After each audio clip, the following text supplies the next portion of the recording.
ఆంధ్రప్రదేశ్ రాష్ట్రంలో Andhra Pradesh fibre net corporation chairman జీవి రెడ్డి రాజీనామా చేయడం ఈరోజు సోషల్ మీడియాలో తీవ్ర చర్చకు దారితీసింది. ప్రధానంగా తెలుగుదేశం పార్టీ కార్యకర్తలు సోషల్ మీడియాలో ఈరోజు ఈ మొత్తం వ్యవహారంపై తీవ్ర స్థాయిలో వాదోపవాదాలు చేసుకుంటున్నారు. ప్రతిపక్ష పార్టీల కన్నా కూడా ఈ జీవి రెడ్డి రాజీనామా తెలుగుదేశం పార్టీ మరియు కూటమిలోని 3 పార్టీల నాయకులు, కార్యకర్తలు, సోషల్ మీడియా వారియర్ల మధ్య ఒక పెను దుమారానికే దారితీసింది. గత ప్రభుత్వ హయాంలో అంటే వైఎస్ఆర్సీపీ ముఖ్యమంత్రిగా ఉన్న జగన్ ప్రభుత్వ హయాంలో ఎన్నో అక్రమాలు జరిగాయి అనేది నాడు నేడు ప్రతిపక్ష పార్టీలు చేసిన ఆరోపణ. నాడు ప్రతిపక్ష పార్టీలు, ఈరోజు అధికార పక్షంలో ఉన్న పార్టీ. ఈ అక్రమాలు, అవినీతిపై విచారణ జరిపించాలని, ఈ అక్రమాలు అవినీతులకు పాల్పడ్డ వారిని శిక్షించాలని తెలుగుదేశం పార్టీ నాయకులు ఎప్పటి నుండో డిమాండ్ చేస్తున్నారు. ఎందుకంటే ఈ అక్రమాలను లేవనెత్తిన ప్రతి తెలుగుదేశం పార్టీ లేదా ఎన్డీఏ పార్టీలోని 3 కూటముల నాయకులు, కార్యకర్తలపై సిఐడి మొదలుకొని రాష్ట్ర పోలీసు విభాగాలన్నింటినీ ఉపయోగించి వారిపై కేసులు పెట్టడం, వారిని అరెస్టులు చేయడం, చిత్రహింసలకు గురి చేయడం. ఈరోజు డిప్యూటీ స్పీకర్గా ఉన్న రఘురామకృష్ణంరాజుపై ఆ రోజు ఏం జరిగిందో అందరూ చూశారు.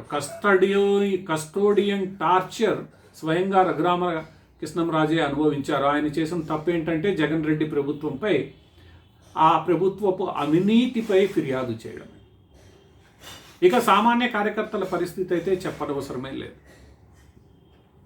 దీంతో పాటు నాటి తెలుగుదేశ ప్రభుత్వ హయాంలో పనిచేసిన ఎందరో తాత్కాలిక ఉద్యోగుల్ని జగన్మోహన్ రెడ్డి అధికారంలోకి రాగానే వచ్చిన 2 నెలల్లోనే ఆయన తొలగించి వేశారు.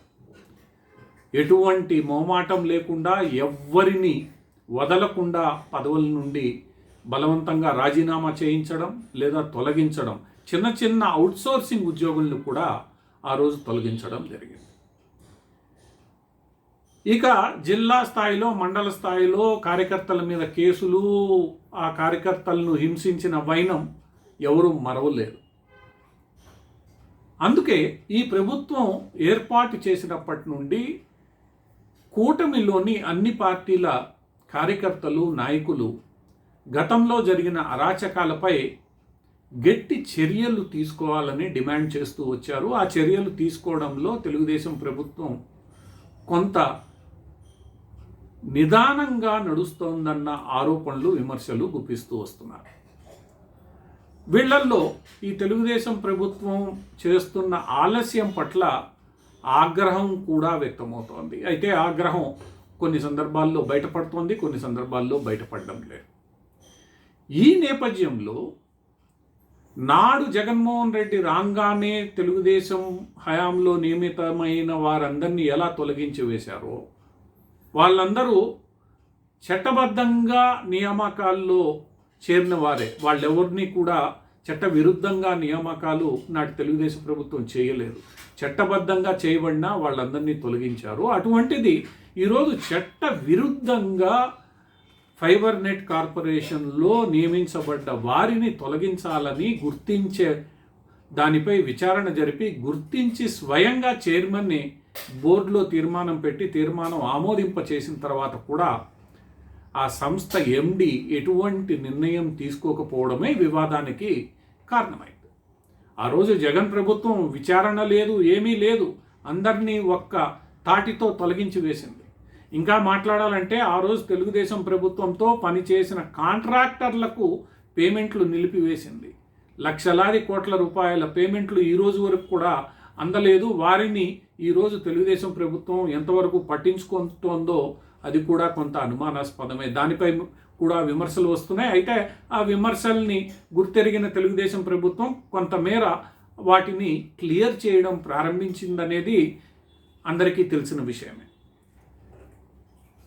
ఇప్పటికైనా తెలుగుదేశం ప్రభుత్వం, ఎందుకంటే ఈ జీవీ రెడ్డి వ్యవహారం ఏర్పడిన తర్వాతైనా లేదా జీవీ రెడ్డి వ్యవహారం కొంత గందరగోళ పరిస్థితులకు దారితీసిన సందర్భంలోనైనా తెలుగుదేశం ప్రభుత్వం గత ప్రభుత్వ హయాంలో జరిగిన అరాచకాలు, పెట్టిన కేసులు, తొలగించిన ఉద్యోగాలు, ఇంకా ఎన్నెన్నో బెదిరింపులు, కాంట్రాక్టర్లకు ఇవ్వాల్సిన, సప్లయర్లకు ఇవ్వాల్సిన డబ్బులు నిలిపివేత, వీటన్నింటినీ ఒక యుద్ధ ప్రాతిపదికన తానే స్వయంగా చర్యలు తీసుకొని ప్రతి విభాగంలోనూ ప్రతి డిపార్ట్మెంట్లోనూ ఎంక్వైరీ చేయించి వాటిని తన దృష్టికి తీసుకొని వచ్చేలా ఆదేశాలు ఇచ్చి తనకు తానుగా ఒక అడుగు ముందుకు వేసి వీటన్నింటినీ పరిష్కరించాలి.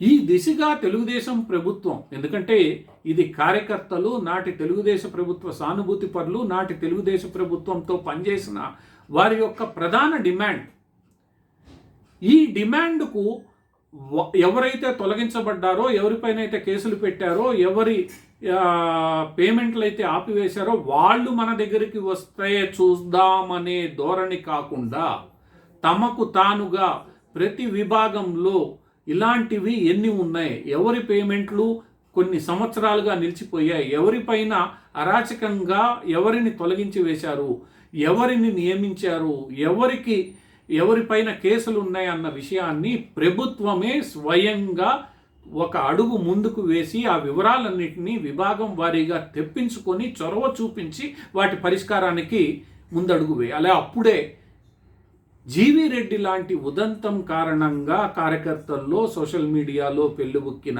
ఆవేదనను నిజంగా తెలుగుదేశం ప్రభుత్వం